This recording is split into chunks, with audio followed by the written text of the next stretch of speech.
Hi, everyone. Welcome to Bits and Bips, exploring how crypto and macro collide one basis point at a time.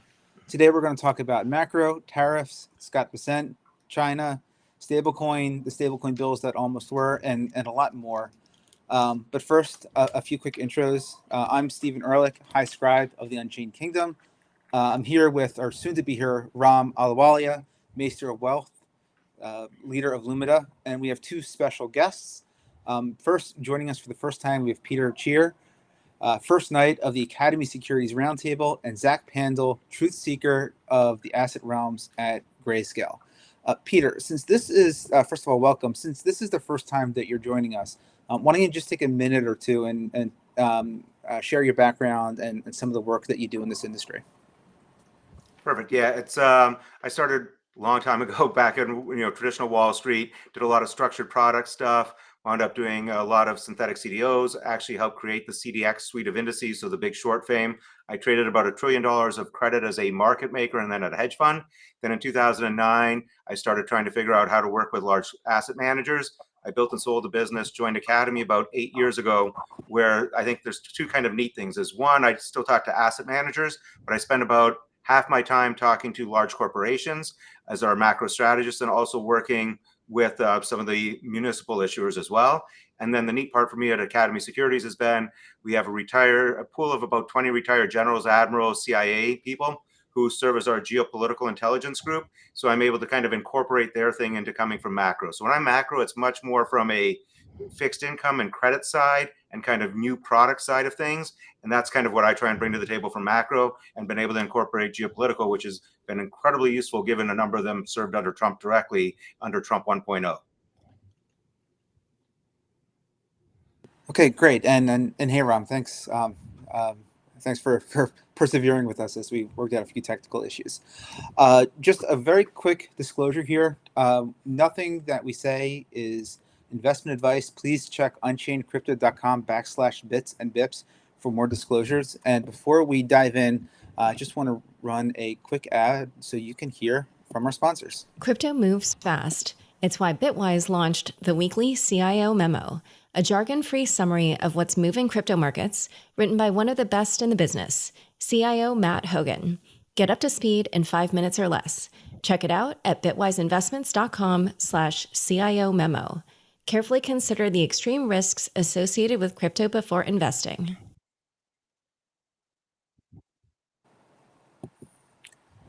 Okay, so let's dive in. Sorry, 1 second. Let me remove that. Okay. All right, so let's dive in. China. Trump hinted at a big China deal yesterday. I think most of us were, I guess, hoping it was going to be a little more substantive or optimistic than the Britain deal, which was encouraging, but not so much a deal in the traditional sense. Then they came up with the announcement that they're going to put a 90-day pause on all tariffs and bring them back down to just the baseline level. Markets were obviously enthusiastic. Ram, why don't you kick us off and just kind of explain what you think the significance of this is? And the question really on everyone's mind is, what can be accomplished in the next 90 days? Well, the market's discounting a resolution of the trade war and other geopolitical wars. And it looks like Trump is choosing on the side of markets rather than the side of the External Revenue Service. 10% is below market expectations. Think about what were on the Liberation Day placards. The China tariffs were, I want to say, in the 45%-ish range. 10% is extremely low on China. And Trump also said that they have an intention, together with China, to open up China's markets. Now, what does that mean from an American technology company perspective? Software companies enter there. I doubt we're going to see social media firms enter there. What does it mean for American financial services? But overall, that's exciting. You're seeing that there's a reduction in policy risk. The policy risk is that you have a global trade war and tariffs are higher than Smoot-Hawley levels. And it looks like, Bessent won, cooler heads are prevailing. It seems to me that American exceptionalism is back. Capital is rotating back into American markets, semiconductors, QQQ, Mag 7. is all doing well. And hedge funds are offsides. We talked about this last week, right? The net exposure of hedge funds is somewhere around the 7th percentile of the last 5 years. They're fully invested in their long book. The only thing they can do is cover, and they have to cover shorts. So I expect dips will be bought. I think a lot of institutional capital is offsides. Retail bought the dip, and they bid up markets in a low liquidity environment. Now institutions are forced to chase. You couple that with buybacks from earnings season, and it is quite an amazing backdrop that you have here that's unfolding now. Yeah, Peter, I'd like to kind of lean into the geopolitical part of your business here, because I mean, there's a few things that are occurring. I mean, we can talk about the nuts and bolts of like how we're going to construct a trade deal and like what U.S. goods the Chinese government may buy and so on and so forth. But there's a much bigger issue at play, something that Ram hinted at. I think the U.S. and Scott Bessent, they're trying to sort of remake the Chinese economy and sort of push it towards that consumer focus that I guess the government, the CCP, has been trying to do as well. I mean, that seems to be what they're looking to do so they can reorient manufacturing back to the U.S. I mean, what are you hearing from your sources, I guess, within the Trump administration and the people that you work with? And how does that fit into how this negotiation may happen over the next 90 days?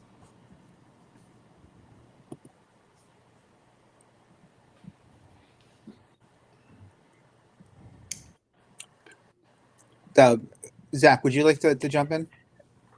Yep, absolutely. Thanks, Stephen. Look, it's been an absolute kind of roller coaster for markets. I'll build off of Ram's comments. Of course, a tariff tantrum in the early part of April, and then a huge relief rally as the White House has pivoted away from the initial proposals. I would agree entirely with what Ram said, is that if the idea of this policy change was to kind of remake the American economy, remake the Chinese economy in some way, it's pretty hard to see that in a brief period of high threatened tariffs and in what has been disclosed so far in terms of the deal. So this was one of the potential outcomes, that we could get just small deals and the White House would kind of declare victory and move on.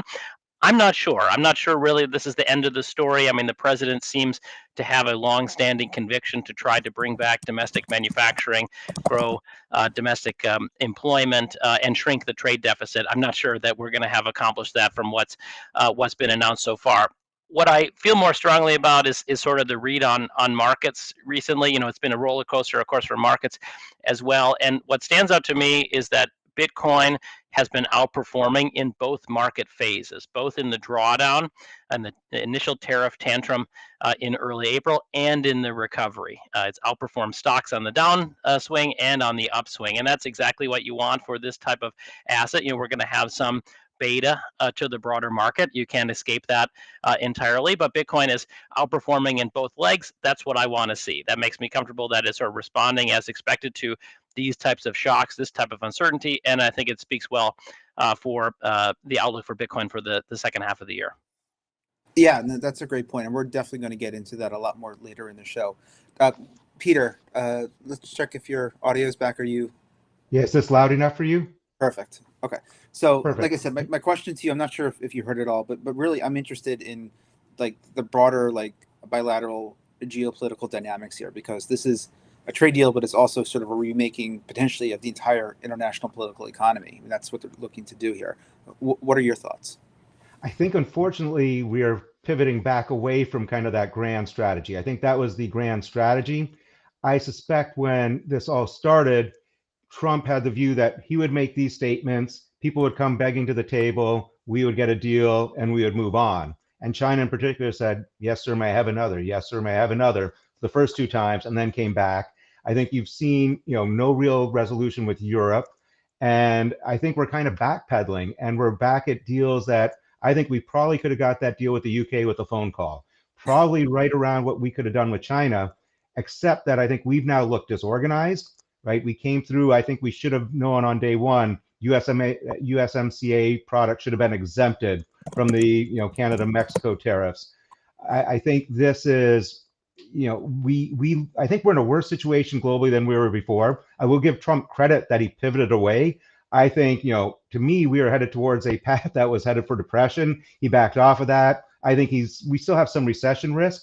I'm not sure at 30% that anyone is in a big rush to move out of China other than to places that they think might be 10%. I don't see it helping us back here. I think there's some suspicion that if we get the budget approved, that we back off further from tariffs. So having said that, I do think one of the things we're going to see is a pivot, focus on the budget, focus on things that for national security equals national production. And the other thing this administration's talked a lot about is crypto, right? And that kind of fell to the wayside a little bit. So if you want a good, easy win, you go with David Sachs. You get, Howard Lutnick is clearly, or at least his old firm is clearly very involved in crypto. So whether I agree and I disagree that, the federal government should be getting involved, I think if he can get that through, it's something that has a lot of appeal. It's populist to some degree. He likes it. There's a lot of states that I think, especially the red states, that would be lined up. So I think right now you want to make a bet on, crypto, because if the way Trump behaves, right, is okay, he was going down this path, someone screwed it up, or he doesn't like how it's working. So he'll take these small wins. It'll still be in the background, but he's going to look for something he can get wins on. I think crypto is going to be one of those areas he focuses on, as well as the budget. Yeah, it's funny. I mean, the idea of looking for wins, because that's something I know that's a big expectation of his upcoming trip to the Middle East. There's talk that he's looking to sign up $1 trillion worth of deals, and I know some of the commentary was harkening back to his first trips to the Middle East during his initial administration. And one of the things I actually give him a lot of credit for are the Abraham Accords and some of the real progress that was made towards Middle East peace. And I know that's a little bit in tatters right now. But let's go back to the grand strategy that you mentioned, Peter, because that is really, really important here. Because there's, again, a few things at play.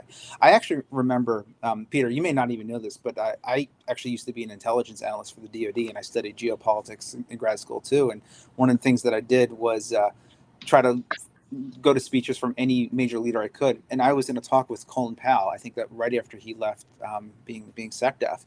And he was discussing a conversation he had with his counterpart in China. And this was 20 years ago at this point. And asked him what keeps him up at night. And it wasn't like the potential reunification of Taiwan or war with the US or some sort of conflagration in the South China Sea. They kept saying the number 8%, trying to find a way to keep 8% growth, which was the standard back then. I know it's lower now. And I get that. I guess Trump and Bessent and Navarro and all of them felt that they were able to lever China's need to, maybe China was bluffing about how much pain they would be willing to take to come back to the table. But then what are they going to get once they're here? Because you're right. I mean, the UK call, it could have been happened with one phone call. Like, we ratcheted up the tariffs to eye-watering levels. We brought them back down. What have we actually achieved so far other than proving to everyone that we have a very volatile policy-making apparatus right now, and that's why we're seeing funds flow from dollar entities into the EU and elsewhere. Like what are we going to accomplish now that we've kind of hit all the pool balls and now it's time to really deliver? Ram, what do you see as next? Well, as it relates to the UK deal, what was accomplished is UK lowered their tariffs and the United States increased our tariffs to 10%. So the big outcome of that is Americans will pay a higher sales tax when they purchase from the United Kingdom. And the United Kingdom gave their people a tax cut. I'd rather do the opposite, but it's noise, it's negligible, it's not really driving outcomes. The thing that drives outcomes is China, because if you're that easy on China, who's the primary geopolitical foe, I'm sure, Peter, we can double click on the geopolitics there, but as I understand it, the national defense strategy is oriented around China. 10 years ago is to be the ability to sustain a two-front war. Now it's around China. So the signaling is significant. I agree. China's been pulling all their government statistics, right? Youth unemployment's been going up double digits. They pulled those stats 6 months ago. A lot of the data you would find in the St. Louis Federal Reserve, China's just stopped publishing that.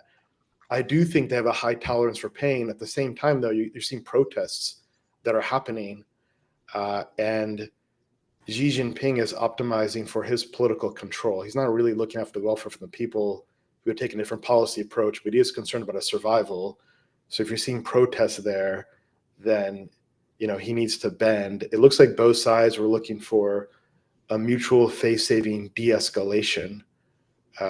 And Trump last week was previewing that. Last Thursday, he gave this talk from the White House, which sounded like a great free trader, right? They're talking about this, using my word, shared prosperity. We can do a lot of trade with China. I was like, what is this? I mean, this is Thursday. That was a great pivot. But I'd love to, double click on the China geopolitics and, even like, are they real risks to the United States from a military perspective? Are there risks as it relates to a Taiwan invasion from China? Given that they've got a one child policy, and who's going to send their only child to war? They've never been in active war before. They sent 6 to 8 hour distance by ship to Taiwan. You can see the boats coming, et cetera, et cetera. Love to get anyone's take on this. Yeah, I think, at Academy, we talk about this a fair bit. We're not overly concerned about a military invasion of, Taiwan by China. It's, they're practicing exercises.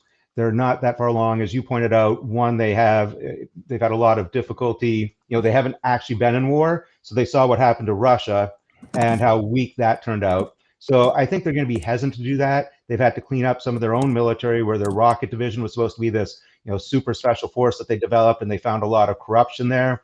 So we don't see it as imminent. I think they're more likely to use their maritime militia, which is actually quite huge. It's 50,000 fishing ships. But beyond that, there are several hundred actually quite large ships that they can array in various waters to make it difficult to do trade. So I think we see something happening along that, where it's not an embargo officially, because an embargo would be, or a blockade would be, an act of war, but you could disrupt trade if they choose to do that.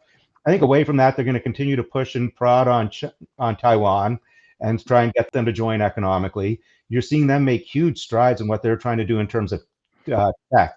I think two of the things that we've been talking about for a while are, you need ASML technology if you want to make really small chips or very thin chips efficiently. You can make thin chips inefficiently with worse technology. China's been doing some of that. The other thing, when we kind of look at Moore's law, where you expect chip capacity to effectively double every 2 years, there's more and more things pointing that it's going to be about the layering of the chips and how they package them into semiconductors that drives that. And that technology, China's not as far behind.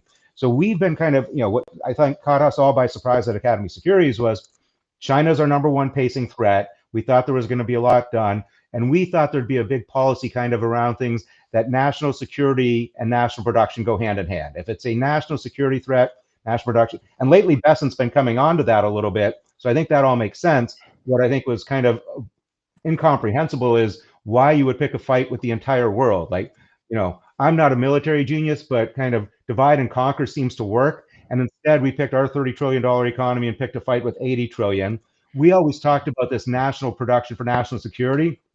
And I guess naively in hindsight, we kind of considered national production to include our close allies, Canada, NATO. That seems to have been pushed away. So I think it's a little bit concerning that we lost track of that. And the two things I would say that I think we're making mistakes when we look at China is, to me, China is already moving away from what we call made in China to made by China. China can't survive by making our goods anymore, right? They need to sell their own brands. It's one reason you see Temu, you see, Cheyenne. Look globally, BYD to me was the ticker symbol for Boyd Gaming until about 2 or 3 years ago. And now it's everywhere. These, EVs, you've got Huawei. So I think we represent about 15% of China's market. They're trying to pivot away. They've had all these great geopolitical relationships with the autocratic, resource-rich nations. And that's where Trump, I think, is slightly right? China's had this huge advantage with autocrats because we don't bribe. We want, people taken out of jail, etc. China doesn't care. China just wants their resources. So I think they're trying to grow this trade. And what keeps coming back to me, and I have to remind myself this a lot, is it's easy to think of China circa 2005 as this maker of cheap trinkets and goods. China has moved much more beyond that, right? They've actually outsourced and lost business on a lot of the low-end stuff. They are developing a pretty good manufacturing base, robotics, and their skill level is very high. They have been, they've effectively, taken manufacturing skills from us. We've seeded it for so long that now they have it. And I think pretending that they're these kind of cheap trinket makers makes for bad policy. We have to understand how sophisticated they become, what things they can do, and fight on that playing field. So it's nice to see, I think, Bessent talking about some of these things a little bit more. It's nice to see us going with the UK. I think we got to get Canada, other countries on board if we're going to have this, fights with China. And the one thing I do think is now every country is going to try sign some sort of deal with us. But behind the scenes, they're going to be looking for ways not to deal with the U.S. or be as reliant, because I think we lost a lot of trust in this process. Zach, I want to come to you, but I just because I know you have a lot to react to, but just related to Bessent, the Bessent Navarro sort of tug of war. He famously, I think it was reported, convinced Trump to initially put the 90-day pause on when they got Navarro out of the room. It seems like Bessent again was the one who spearheaded all this for the U.S.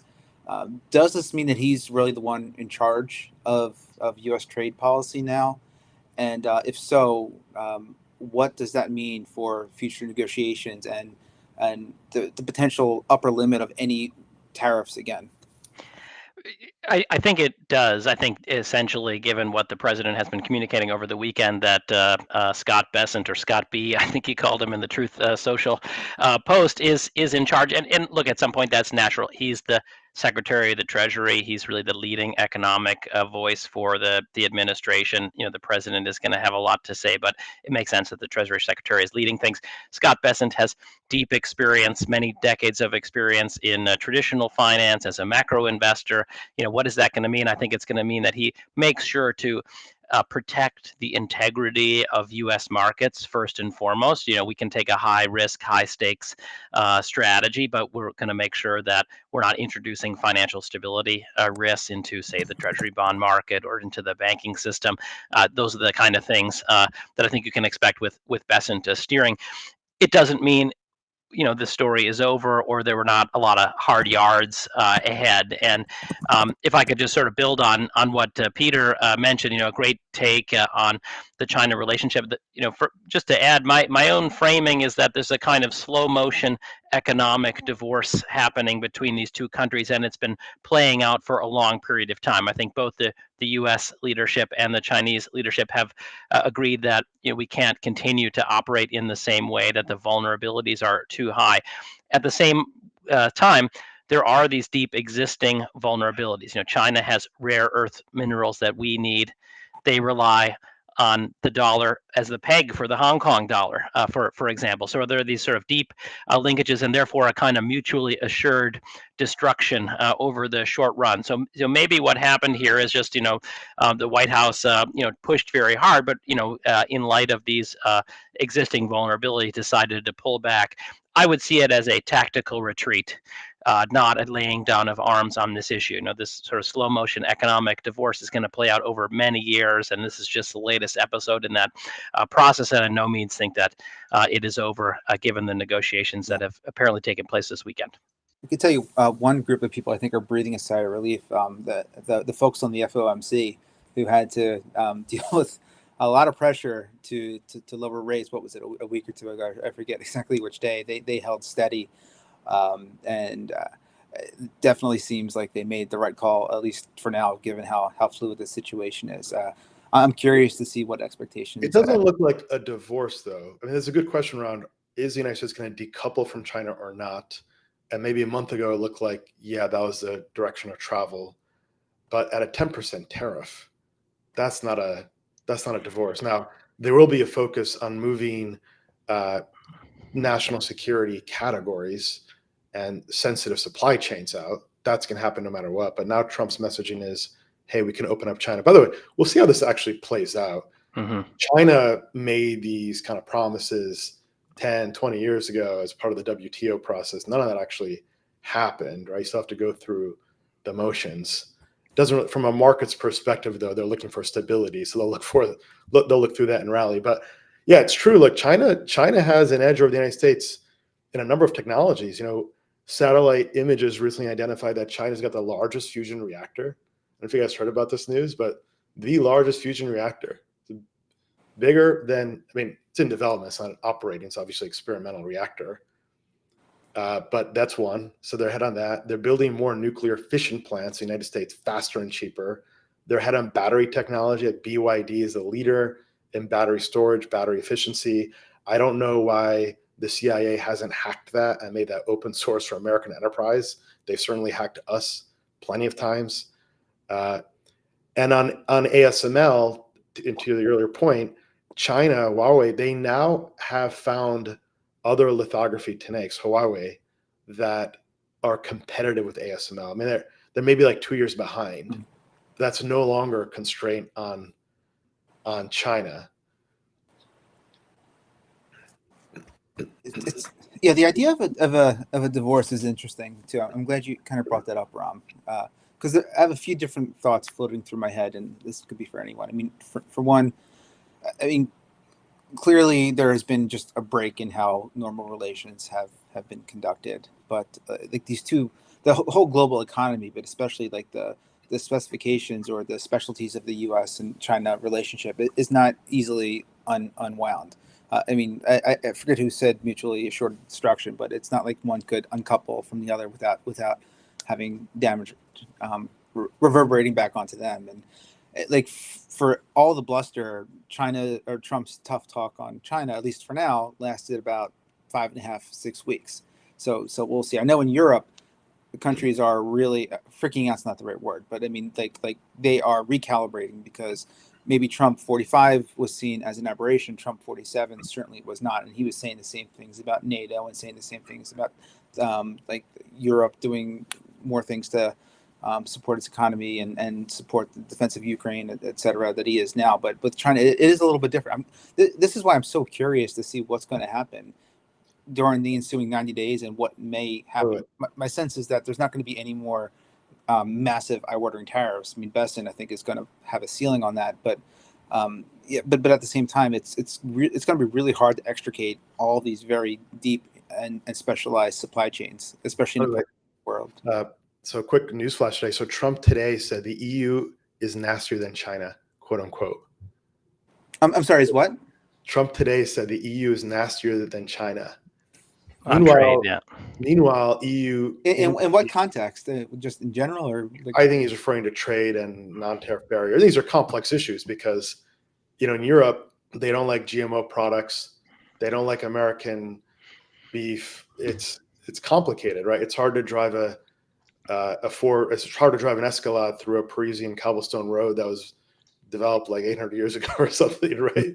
So there are legitimate issues too. I'm not saying that there aren't, like the whole free riding defense, all the rest, but European indices are near all-time highs, and UK stock markets at 3-year high valuations, and there's this whole repatriation of capital back to Europe that coincided with the Zelensky ejection from office and the trade war. I think that is done. I think that repatriation trade is done, and Europe's going to have a tough slog ahead. I wish it wasn't a tough slog ahead. I think they are going to have a tough slog, just given what Trump's messaging. Actually, I do want to follow up on that, but before we do, I just want to have a quick. Yeah, sure. Go ahead, Peter. Go ahead. Yeah, I think every country in the world right now is trying to figure out how they do business away from the U.S. I think we've lost a lot of trust. I think that is not coming back quick. And I think one thing and that we all have to think about is there really isn't such a thing as a U.S. corporation, right? Our big corporations are all multinational corporations. They all have, reasons to be in certain countries, things to do. Chinese companies in China, the government are one and the same, right? So that Chinese Inc. thing is very real. And their ability to decide, okay, we want to support XYZ China Corp. You do this, we're going to, badger whatever country to take your product. They can do that much more coordinated. I think we've already seen in the US, right? There is some willingness to work with the US government, but what the US government wants and what US corporations want are not necessarily the same thing. And I think that friction will play out as everyone tries to figure out what is best for them in a world where so much can be done by executive order and it can be done and undone very quickly. I think that's the problem. And China, I think, will try and use this to their advantage, and other countries have to talk to them in a way I wouldn't have thought coming into this administration. It's pretty interesting. Okay, let's just take one more quick pause to hear from our sponsors, and then we'll continue with the show. Hi, I'm Matt Hogan, CIO of crypto asset manager Bitwise. Look, crypto can be confusing. There's so much noise and the space changes so quickly. That's why, every week, I write a 5-minute memo on the biggest stories impacting crypto, in plain English. Why is Bitcoin up or down? What are people missing? Where should investors look next? Get the lowdown every week. Sign up to get the weekly CIO memo delivered straight to your inbox. Go to bitwiseinvestments.com/CIO memo. That's bitwiseinvestments.com/CIO memo. Carefully consider the extreme risks associated with crypto before investing. Okay, so let's. I think this was a really good discussion, and I'm sure it's going to come up in the second half hour of our show. But I want to focus a little more on the U.S. because there's been some interesting dynamics, particularly on Capitol Hill. I mean, for one, there was the, I guess I don't know if debacle is the right word, but obviously a lot of disappointment that the Genius Act did not move towards a vote on the Senate floor, and that's putting the future of all crypto legislation, I think, in doubt. But just staying on the macro theme for now, I mean, Scott Bessent also he kind of sounded the alarm that we're getting a lot closer to the debt ceiling for the, I don't know how, the upteenth time. We're getting closer than we think. I believe he said in August is when his magic bag of tricks is gonna run out. Republicans, I think, put forward a tax bill that would try to, I think, raise the debt limit by $4 or $5 trillion or something, which is, I guess, putting like a band-aid on a boat, considering how quickly our national debt is rising. What does all that mean, and how could that disrupt the Treasury market? Somebody have some thoughts they want to jump in first? I'm happy to try first. Look, I mean, this debt ceiling issue comes up repeatedly now. Unfortunately, that this is a fairly common thing for bond market investors now to have to deal with, and we have pretty good guidance and pretty good kind of risk management procedures across all the big institutions. So, unfortunately, we're getting used to this game. But I think it speaks to the bigger problem, Stephen, which is on the debt side of things. That the problem for the Treasury market is they just keep producing more of it. We're running the largest debt stock as a share of GDP since World War II, and we're not going to do anything about that. We're going to continue to run big deficits, and that's part of the other news that we've gotten, today and over the last week is the kind of sketch of the budget plan from the Republicans, and there's still a lot to iron out. But I think the main takeaway is there is not political will for large budget cuts, even on the Republican side. So we're going to get some of that. We're going to get some revenue raise from tariffs, of course, but the budget deficits are going to remain large, and so that'll have implications for markets. Continue to put pressure on the long end of the curve, and we're going to have to keep raising the debt limit repeatedly year after year until that process gets under control. And it is no sign that that's happening this year. Peter, what are your thoughts? Yeah, I think one thing, I guess it's both sad and somewhat good, encouraging that Doge didn't seem to find as much pure waste as was thought. So, I think you talk to a lot of government people, they feel that they, do a reasonable job. So again, I think we were all hoping that would be a much bigger number than shown up. So that's going to make the work harder.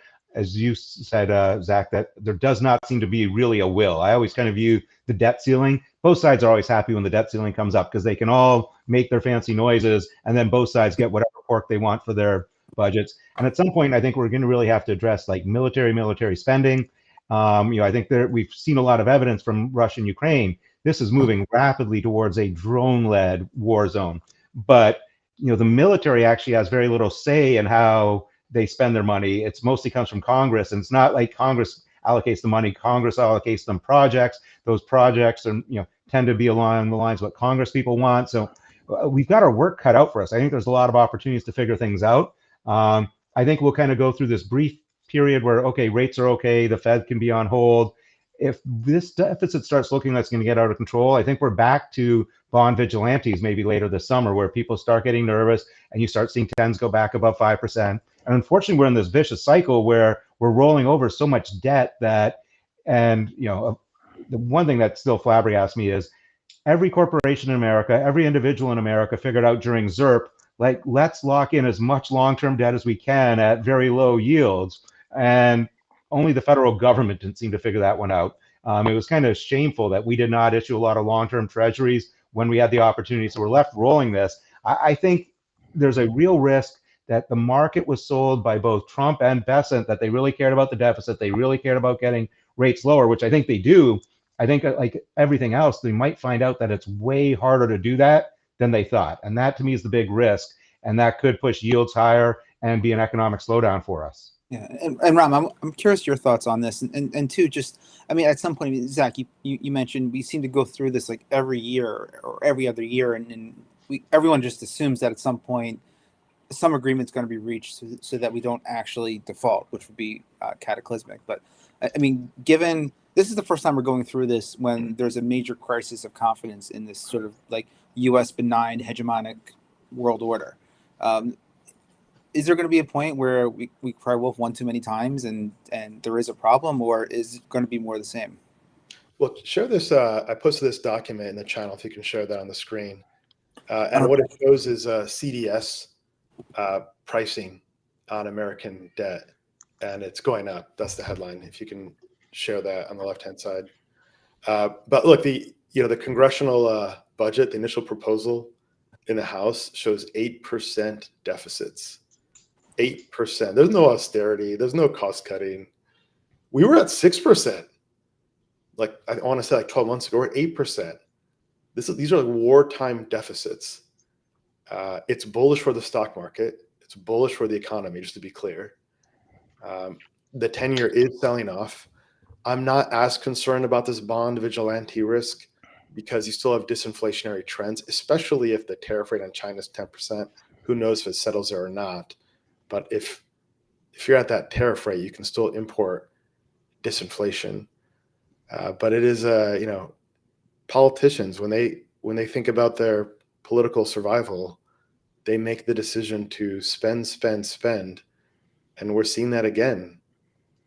Yeah, I think I would credit the Trump administration for making an effort. I think DOGE is an important effort, to, of course, get maximum government efficiency everybody's interest. Looking at the Defense Department and, asking whether we have the right materials or whether that could be made more efficient.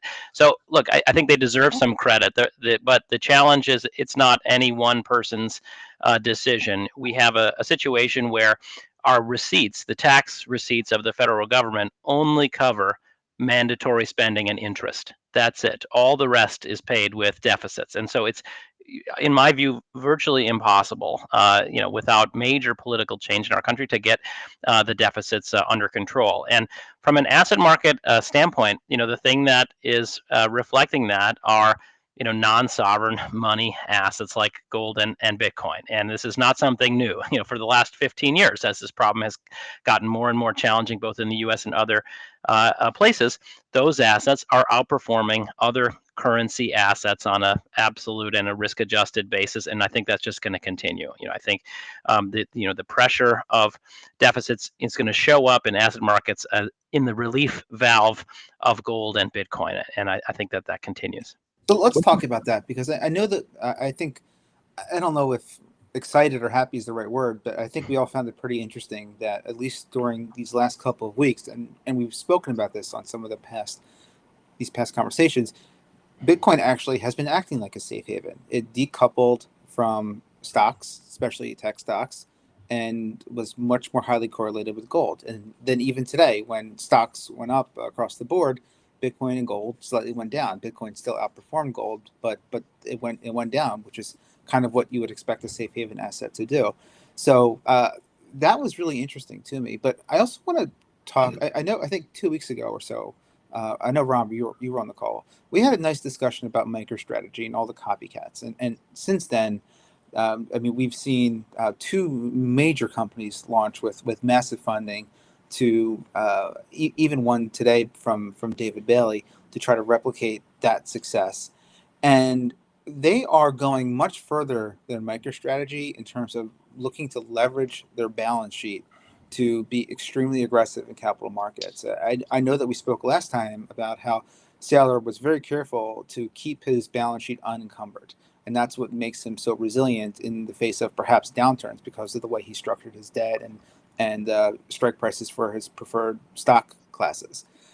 I'm interested in what the three of you think about companies trying to take on the MicroStrategy playbook. And I'm not talking about the smaller ones like Metaplanet or Semler Scientific or all the other small guys I can't remember, but these massive players backed by the likes of SoftBank and Tether and A blue chip investors in crypto. Are they going to build the house of cards that I think many people feared MicroStrategy actually was? I'll take a first cut if you want. Go ahead. And you're right to focus on the leverage. I always go back to bubbles only happen in safe assets. And to me, it sounds kind of weird, but I never worry about private credit. I never worry about really risky assets because I think people put their risk appropriately, right? They understand the risk there. And you can go back in time, right? The S&L crisis. It was banks or savings and loan company that did not hedge their simple interest rate risk well. You go back, it was long-term capital, which was swap spreads and Russia default, and a lot of people thought a sovereign couldn't default. To me, 2001 was much more about Enron, WorldCom, and fraud in investment grade, so you could no longer trust investment grade paper. And 2008 was all about the AAA mortgages, right? And you had this series of products, whether it was the SIVs, that the leverage gets cascaded, and once you triggered one, you triggered the other. And I've sat there and watched MSTR. I'm particularly been curious about how that trades at a premium. Then you have these 2x and 3x leveraged ETFs that trade on the back of that. You've started to build up leverage within the system, but again, MSTR itself didn't have a lot of trigger type risk. As you start adding that in, I think you can see that risk of you get a cascading thing. And I think some of this will occur where people say, well, why do I need to pay a premium for a stock or a strategy that is very replicable or seems to be replicable? So I think that could put some pressure on those stocks regardless of what happens with Bitcoin. And I do think it sets us up for that sort of bubble type scenario where you start forcing one person after the other to create these. And once the market knows about these triggers and levels, it tends to go after it pretty hard. So I don't think that's tomorrow's business or anything, but it does seem like as this Bitcoin grows and becomes more important, you're going to want to keep that in your back of your mind. And we'll probably all forget about it once everyone thinks Bitcoin's the absolute safest thing in the world. And that's when the trouble starts, because that's when people own too much and are levered and get scared. Look, if I could add on this, I think, Stephen, I think that there's a limit to the amount of firms that can directly copy the MicroStrategy playbook, as you put it, or the strategy playbook after their name change.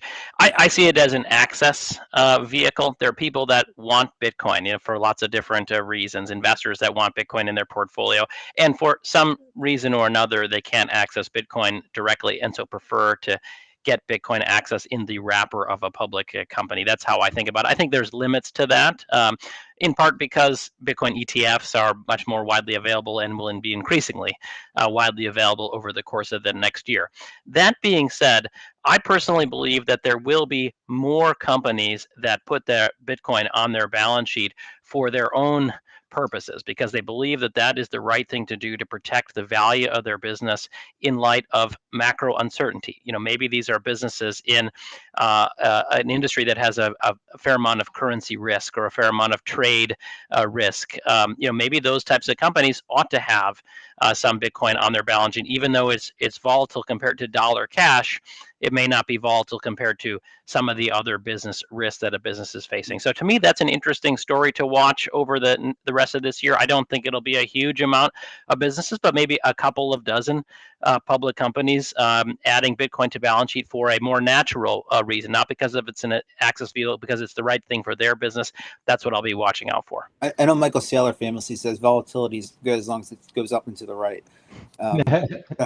But that also kind of leads me, and Ram, I'm going to come to you.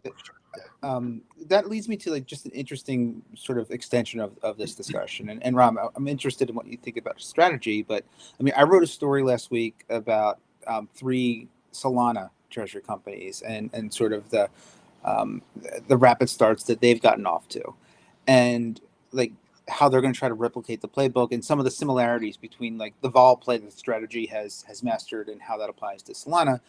And one of the interesting things that I know we all saw is that most of the market has just skipped over Ethereum, which jumped up 30% this week.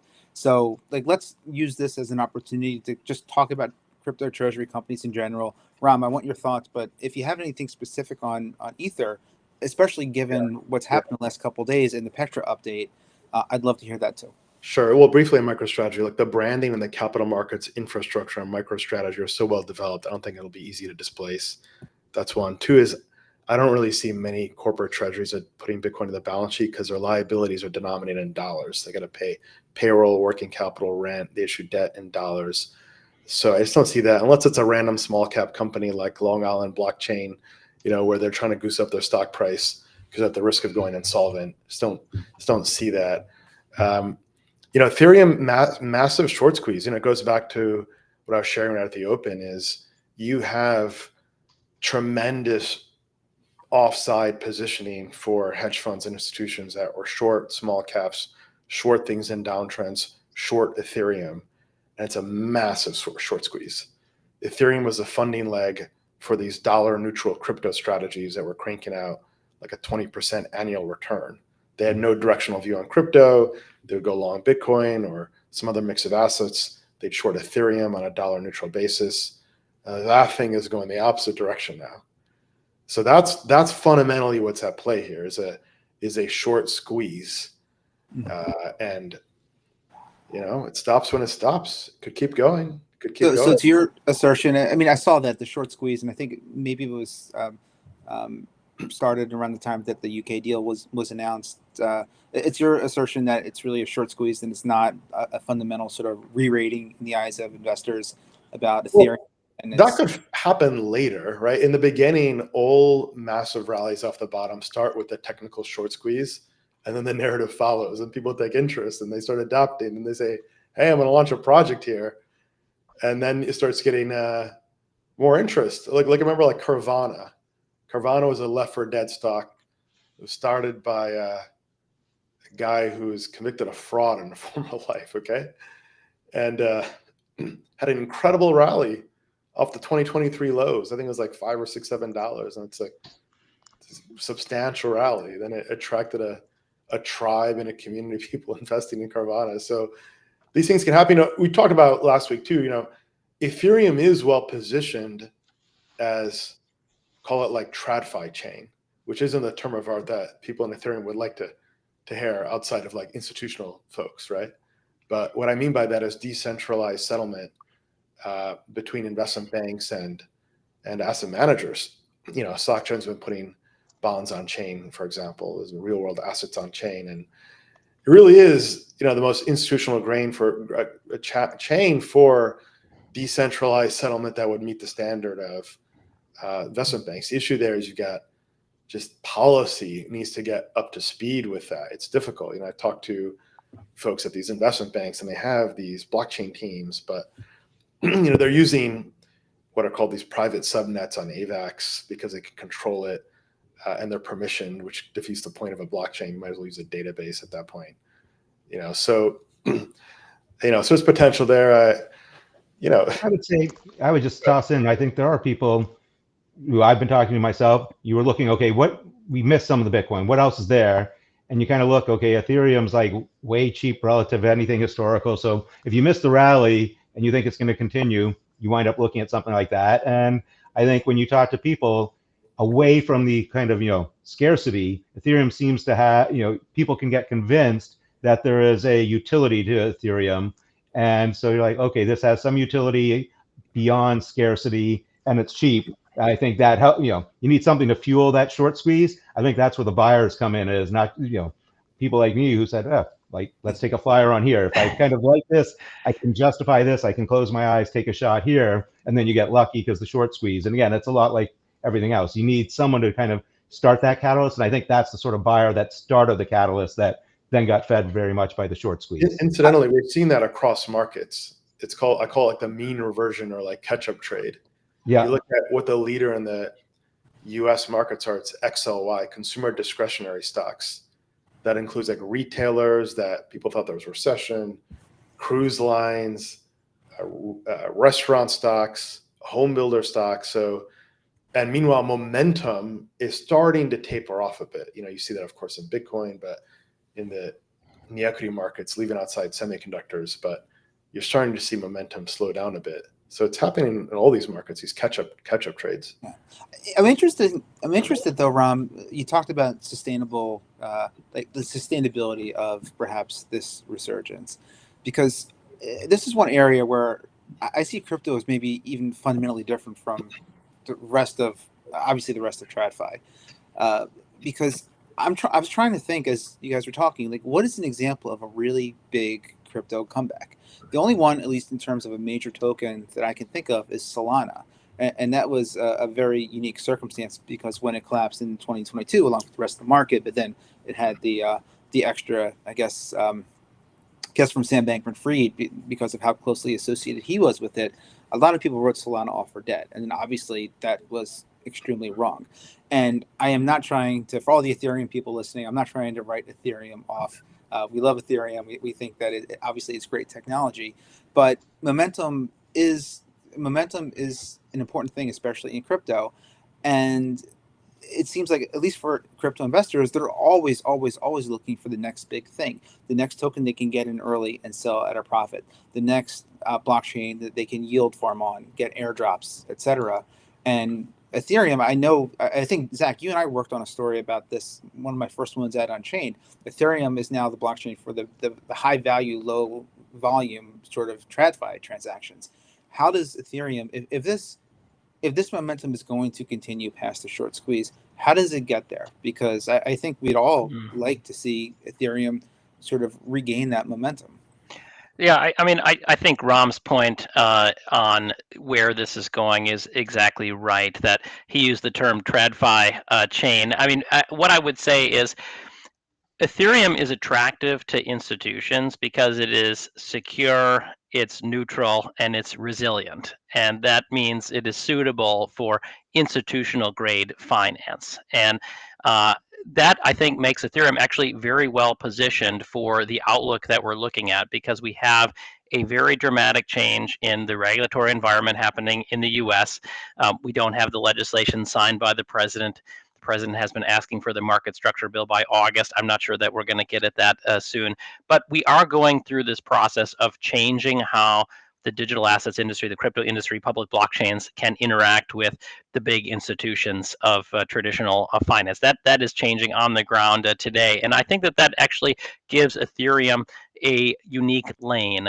That doesn't mean it doesn't have intense competition, and there aren't a lot of great things happening in other chains, but I do think it has a unique lane for the environment that we're in, and maybe the Pectra upgrade just reminded people of that. I mean, I don't think the Pectra upgrade changed the most important things that the chain needs to work on at the moment, like scaling the L1. That wasn't part of what happened.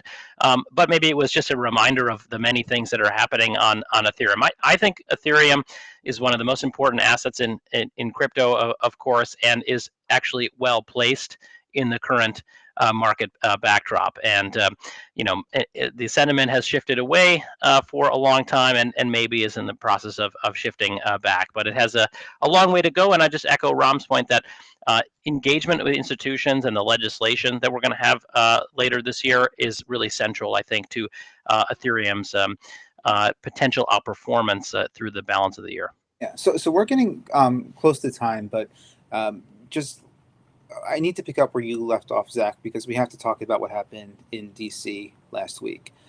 It was a very discouraging moment for crypto. I think it revealed certain battle lines that perhaps had been a little bit under the surface.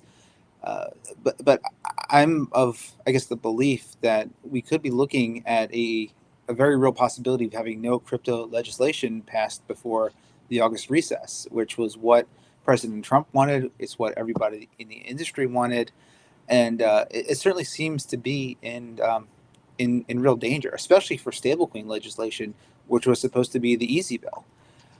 So I'll kind of throw it open. I have some thoughts of my own, but I'd love to hear what you guys think. I mean, two things. One, do you agree with sort of what I just laid out there? And then two, what is the impact? Because obviously stablecoins to start have grown to be a $240 billion industry without any legislation. The crypto economy has hit, was it like $3 trillion without having any legislation? So like what actually could happen if we don't have any, we would still have a friendly SEC. So what would be the impact? Well, I think it'll happen. It'll happen. Like I don't have much confidence in politicians to serve their constituents, but they're gonna.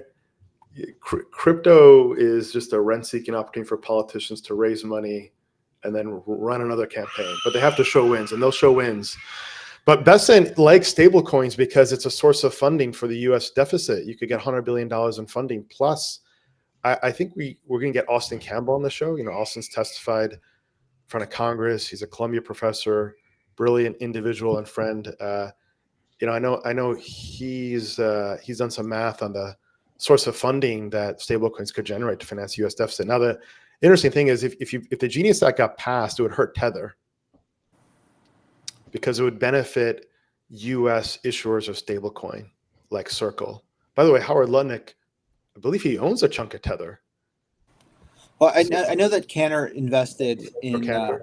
I know that Cantor invested in Tether, and obviously they've been business partners. I know one of our reporters, Jason Brett, wrote something about how the Genius Act may not necessarily push out Tether, but well, that's something we'll have to just follow up on. But go ahead, Ram. Continue, please. No, that's all. Like I think it'll happen. You know, it's you should be disappointed if you're in digital assets, and you should hold the people you elected accountable. It's embarrassing that I believe 3 beneficiaries of the Fair Shake PAC voted against it. Think about that.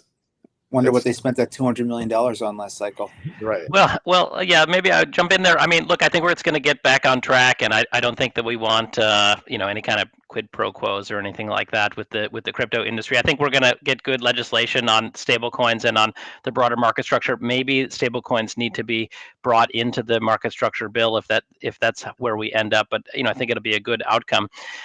There is risk, though. I think that is fair to say. And my own take would be that the main implication is actually about Bitcoin dominance. That Bitcoin does not need regulatory clarity in the same way that many other aspects of the crypto industry do. And so I am quite optimistic on altcoins in general, and I would include Ethereum in that bucket. I'm quite optimistic on where that's going, but it is based on the legislation. If we aren't going to get that regulatory clarity and kind of full legislative progress this year, then my views would lean more towards Bitcoin and maybe dominance heading back up to the highs again if we don't see this pass. Yeah, I was always of the belief of having 2 bills. For one, the stablecoin bill, and then the market structure bill. Some reporting that we had done in the past. One of our former reporters, Veronica Irwin in particular, pointed out how Coinbase went a little bit against the grain in trying to bundle everything together. At this point, though, just given like how precious floor time is in Congress and the the ticking clock. Excuse me. I wonder if it makes sense to try to roll everything into one, but I really don't know what's going to quite happen here. I guess the only sort of thing that makes me, feel better is that crypto has thrived in what can be only described as an adversarial type of environment. So if nothing else, this is neutral or perhaps a little advantageous absent any legislation. So we'll see. Peter, I'm interested if you have any thoughts on this. I don't necessarily know if the legislation in DC is something that you cover particularly closely, but I'd love to hear what you think. I think the Treasury Department has a lot more flexibility to try and do something within their own assets. And the one thing I would say is I think mainstream people underestimate the power of the crypto community.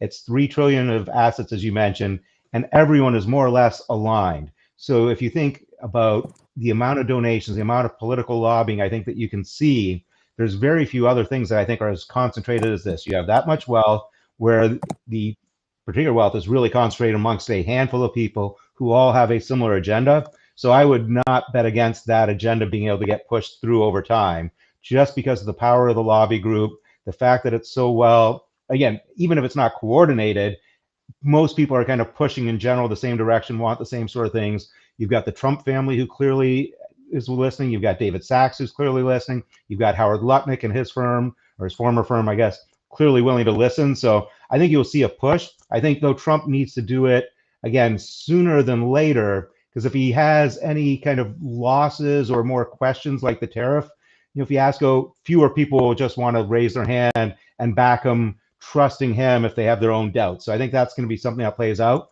And if it gets put away, it comes back in 2 years during midterms where, again, the crypto community can go and spend a lot of time helping with the influences. I think people really, the mainstream media, everyone underestimates the potential power of how crypto is influencing elections, both at the federal level, I think the statewide level. I'm assuming that's why you're seeing so many states go through it. I think New Hampshire passed something. I think you are going to see this, and the more you see out of DC, the more red states in particular will try and follow. So whether you get anything this time around, I'm not 100% sure, but it feels like unless there's a material change, we're headed that direction. And I don't necessarily agree with it, but my job isn't to tell clients what I agree with. It's like, here's what I think might be happening, and here's how we take advantage of it, whether I agree with it or not. I think we're all shaking our heads there, nodding our heads, and I agree. Like politics is significantly influenced by digital assets. I don't think people realize that. It shaped election outcomes. I think the vast majority of the Fair Shake PACs bets succeeded, if not all of them. It's like all but maybe -1 or something like that. Steven, I don't know if you have a moment should we talk about like recession risks or not, or do we have time for that? Or yeah, we can. I guess maybe I was hoping that was a little bit past. I think Goldman still has something like a 45% chance of recession, although I guess the risk of stagflation has decreased now. But yeah, go ahead, Ram. Do you have any thoughts you'd like to talk about? I'll say no. It's off the table now. It's done, gone, behind us. Look, equity markets have rallied substantially. People's 401ks are recovered. So I don't see it on the table. There could be some softness next quarter with certain inventory buildup slowing down. That's noise. Earnings still coming in strong, 200,000 non-farm payroll print. But it just tells you that markets can keep going higher in the short run. And you very well could get a bout of stagflation in the summer. But if you're talking 10% tariff rates on China, if that's where we settle out, this is noise. Yeah, I would maybe add one point to this very quickly. Like, look, there is so much policy uncertainty at the moment. I think we can all agree with that. And recession risk is an uncertainty. For me, like the big picture message that markets are sending is that this is not an environment where equity markets are going to outperform. It's where other types of assets, and I think things like dollar shorts and Bitcoin are going to perform better. And to me, the numbers are striking. Since the election, the S&P 500 is up 1%, and Bitcoin is up almost 50%, 47% as of today. So to me, that's the message here: is that equities may be challenged in this period of policy uncertainty, but Bitcoin is definitely something that's benefiting from the Trump administration policy package altogether. Yeah, and I think we might see some problems with the earnings in companies going forward. Partly, U.S. 40% of earnings come from foreign, sales. You hear and you're seeing some evidence certainly in travel. It certainly looks like Tesla sales are down across the globe as there is a backlash against some of the policies, not necessarily even the policies themselves, but how they've gone.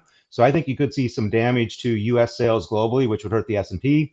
It would hurt earnings here, which I think would translate to some recession risk. And I think the recession risk was much lower, but this economy had some issues beforehand. And the non-farm payroll, I would challenge how accurate that one was. It came out 200,000, but 400,000 of the jobs were from the birth-death model. And what the birth-death model does, it takes EIN applications, so employment insurance numbers, employment identification numbers, and kind of translates that into jobs. And I find it incredibly difficult to believe that in the month of April, that many new businesses are started. What I think has been happening, and we've seen evidence of this, and it tends to be why they have to downgrade the jobs data, is as people get nervous about their job situation, they pick up a gig economy job. They become an Uber driver. They become an Uber Eats driver. They become an OnlyFans model. Like, that's been driving it. There is a lot of applications around that. It's because it's easier to keep track, and some people have multiple EINs. They'll do one for Uber, one for Lyft. So they said there were 140,000 jobs created in the financial services, new startups in April. There was no one that I saw that was that excited about doing something unless these were people who are getting let go or worried about their jobs and trying to create gig. So I think we're going to have a huge write down in that. I think you're seeing evidence of slowdown. It's hard to pick up because you had some stuff pulled forward, some stuff pulled back. But I think in this environment, investors might be happy to buy stocks today and yesterday because they can get out of them tomorrow. I don't think you're seeing a big investment by corporations. I think it's kind of status quo with some nervousness. And I think most people are going to behave one level more in terms of risk taking than they would otherwise because of the degree of uncertainty that we put in. So I think the economy is going to be slightly slower. We might be able to avoid a recession now that we backed off. I think otherwise it was imminent, but I would be a little bit cautious about being too complacent. We have a lot of issues in our domestic economy that need to be fixed as well. And I think we kind of spent the last month and a half, unfortunately, focused fighting with the world rather than figuring out what we can do domestically. Well, take a look at this chart. It shows data center spend. It's still intact, not slowing down. And if you look at the earnings reports for data center linked names, the CapEx spend, is still there. On the backlash, some American consumer staple brands, sure, but they're not a big component of the S&P 500. Costco is, but Costco's 50 times earnings. I don't think that's going to probably has much upside. But are people going to stop spending on Google and NVIDIA and not renew their Microsoft licenses in Europe? I just don't see that. And that's really what matters for driving most of the S&P 500 earnings, or at least 35% of the market cap, 35% of the market cap. So, I don't know. I'm not so sure that. Okay, so maybe they're less interested in buying American cars. They're not really buying that now anyway. Small part of the market cap. I agree. There's a kind of like this backlash phenomena, but it's not felt in sectors that matter. Okay. All right. So just to wrap up, one thing I like to do, which you guys know, and I guess Peter, you'll find out. I like to just ask you, what is one thing you're looking for this week? One thing that our listeners and viewers should pay attention to in the markets, or I'm always curious to hear the answers to this one. What is sort of one contrarian opinion that you have that you're just itching to share and set off some firestorms among our followers on Twitter? Okay, I guess I'll go first then, or someone else can go first if they want. Sure. I think we're supposed to be watching Trump to pivot to the budget and deregulation, right? That's what I think he was good at. That's what we all wanted him to do. He got sucked into this trade and tariff. I would like to see less talk from DC about trade and tariff, more about budget and deregulation. I think that would help the market a lot. I think that's how we go up. I think trade deals and stuff have run their course. Everyone's now kind of priced in this 10% to 30% as the boundary. So I think we need to see talk on that. I think what scares me the most is that we have done enough damage to our reputation that asset managers across the globe, pension funds, insurance companies, I don't care about the central banks, continue to reduce their exposure to dollar-based assets, and particular yields. We see pressure on yields, and that you see China start striking some interesting trade deals. You start seeing Huawei chips start competing in places like Saudi Arabia, who want to become the data center capital of the world. So I think that's not going to appear next week. So I don't know what appears that scares me next week, other than Trump wakes up one day and decides we're back to tariffs, or threatens someone in default, and that would be a good way to reduce our deficit, is defaulting on treasuries, which is certainly something that he could type out. All right, Zach, why don't you go next? Sure. I'm actually headed to the Consensus Conference this week in Toronto, and so we're going to be with all the kind of crypto enthusiasts.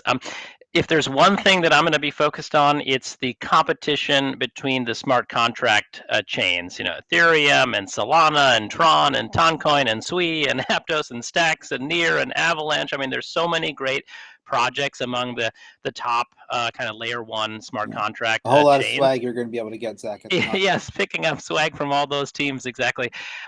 So to me, that's the most interesting question from an investment standpoint into crypto, is how you're supposed to build a portfolio around that part of the market. And I guess my kind of controversial take, maybe, or out of consensus take, would be I believe that Ethereum is very well placed and has a kind of unique lane to compete in that competition. So we will see. That's a debate, but excited to engage with all the builders at Consensus this week.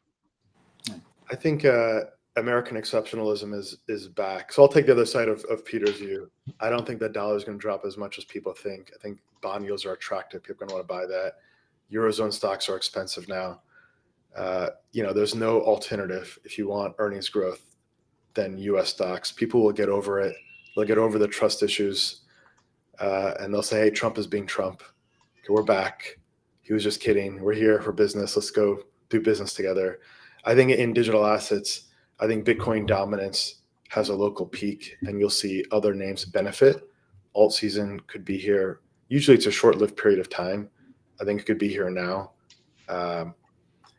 And I think small cap names can do pretty well. I think they could do pretty well if you have to pick them carefully, but they've been hated, ignored, unloved. They're rallying. Hedge funds got to cover them. I think that's an interesting area of the market right now. And then for me, just to wrap up, we didn't talk about this in the call, but this is going to be a very consequential week for Europe. On Thursday, there's going to be potentially a tri-party meeting between Putin, Trump, and Zelensky. I think the hope is that at least Putin and Zelensky will meet face-to-face, I believe for the first time since 2019, to try to find a way to end the conflict in Ukraine. As someone who formerly used to work for the U.S. military, and it's actually very sort of disheartening for me to say this, but I've sort of come around a little bit to the belief that there needs to be some sort of ceasefire and peace agreement, and Russia's going to maintain control of the territories that it's taken over. I have to imagine that back in 2022, when people were afraid that Ukraine was going to fall in a matter of days, the entire country, if that's what they end up keeping, it's in some ways a tremendous victory, even though it is the first time that European boundaries have been redrawn through armed conflict in decades, which is tough. But this is a very consequential week for Ukraine. I mean, they're going to be impacted by what happens between the U.S. and China tariff discussions. They're trying to figure out a way to up their spending without breaking their own budget rules. And I know that there's already been some legislation passed, especially in Germany, to increase defense spending. But they're even running into some consternation there as they're trying to get their new government up and running. And they're going to have to do all this while trying to maintain a credible deterrent in Ukraine so that they can continue building this economic experiment that they have while they're trying to figure out their own negotiations and tariffs with the U.S. So there's a lot happening there. And what's going to occur between potentially these three world leaders is going to reverberate across all these different, planes. So I guess that's not necessarily a contrarian opinion, but that's something that I'm going to be paying very close attention to. With that, anything else that anybody else would like to say before we sign off? Okay. All right. Well, Peter, Zach, Ram, as always, thanks for being here. Thanks to everybody who joined in and watched this episode of Bits and Bips. We'll be back in 1 week to discuss more about how the trends of crypto and macro are colliding. However, please note that we will be taking off Memorial Day, since I don't think anybody really wants to be talking about crypto that day, even though most likely we probably will be with our friends and families over barbecues. So with that, thank you again, everybody, for joining.